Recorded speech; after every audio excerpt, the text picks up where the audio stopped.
Now, the Happier at Work framework essentially has 3 elements to it, and those 3 elements are culture, balance, and empowerment. Anyone who's been listening to me for a while, I've slightly renamed them to better explain exactly what it is that's included. So culture focuses on values and the culture of the organization. So in this instance, does the culture support well-being?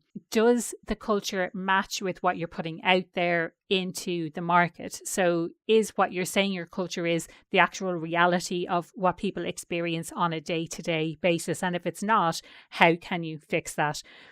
Are leaders transparent about their own struggles? Is there an air of authenticity? So can people feel like they can bring their full selves to work? Is there a little bit of vulnerability in the sharing about the struggles that people have when there is too much workload, for example?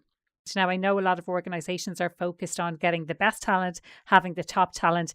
When you're able to talk about the well-being that you can provide for employees, whether that's through a well-being program, whether it's a focus on well-being, whether it's an acknowledgement of the detrimental things around not having well-being or not supporting well-being, talking about work-life balance, work-life integration, those kind of things, what kind of supports you provide for employees.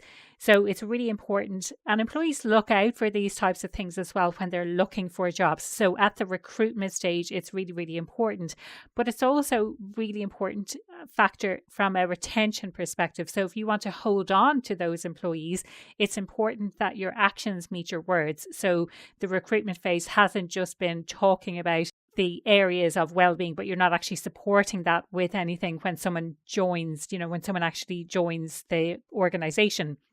So one of the things that really stood out to me was that there is a mismatch between where C-suite executives think employee well-being is versus how they're supporting it, or what employees are actually saying when it comes to their own well-being. So on the one hand, C-suite executives think that they're doing a really great job of employee well-being, but employees are not saying that same thing. So there's a mismatch across a few of those different areas. So that's something worth considering, is that maybe some of the senior leaders in this organization believe that they're doing a much better job than they actually are.